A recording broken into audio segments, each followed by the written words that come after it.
Mga kapuso, wala na raw na ilalabas na tubig ang ilang poso sa ilang barangay sa Mangaldan, Pangasinan dahil sa epekto ng El Nino. Makibalita tayo live kay Jasmine Gabriel Galban. Jasmine, good mornings. CJ, ramdam na ng ilang residente gumagamit ng deep well o poso ang epekto ng El Nino dito sa bayan ng Mangaldan, Pangasinan. Ni minsan, hindi raw natuyuan ang poso na ito na ginagamit ng pamilya ni Mang Carlos sa barangay Maasin, Mangaldan, Pangasinan. Ang tubig mula sa poso ang ginagamit nilang inuming tubig. Ginagamit din nila ito sa paglalaba at pagluluto. Pero ngayong buwan lang, nagulat sila dahil wala nang lumalabas na tubig sa kanilang poso. Maging ang poso ng kanilang kapitbahay, wala na rin lumalabas na tubig. Hinala nila, epekto ito ng nararanasang El Nino. Malaking perwisyo sa amin kasi doon kami kumukuha ng inumin namin. Dahil walang tubig sa poso, nakikigib na lang muna sila sa ibang kapitbahay na may koneksyon sa Mangaldan Water District.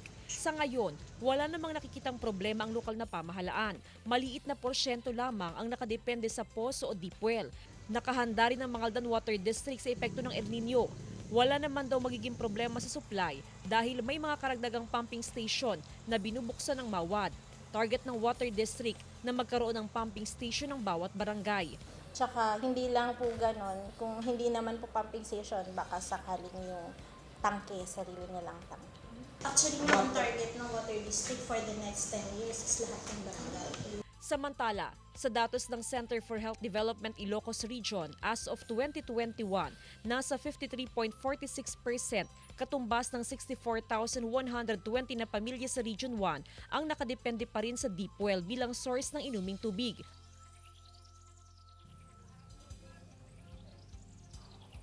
CJ, bago pa man maranasan yung possible na effect ng El Nino ay may mga series of meeting na isinagawa ang lokal na pamahalaan katuwang ang iba't ibang ahensya para maiwasan nga yung effect ng El Nino. Sakaling lumala yung epekto ng El Nino, partikular sa ilang barangay na may mga deep wells ay may mga preventive measures daw na isasagawa ang lokal na pamahalaan. Lalo na CJ kung ang maapektuhan na ay yung mga community deep well, gaya na lamang yung deep well sa aking likuran. Yung deep well kasi na yan CJ ay napakaraming mga gumagamit, napakaraming mga residente ang nakadepende sa ganyang mga klase ng poso. In case na maapektuhan na rin yung ganyang klase ng mga deep well ay may mga measures naman na nakaredy ang lokal na pamahalaan para ma-make sure na meron pa ring supply ng tubig ang mga residente. Samantala CJ, sa ngayon, tuloy-tuloy ang pag-iikot na ginagawa ng lokal na pamahalaan sa iba't ibang barangay para malaman din yung kani-kanilang mga sitwasyon o kalagayan. CJ?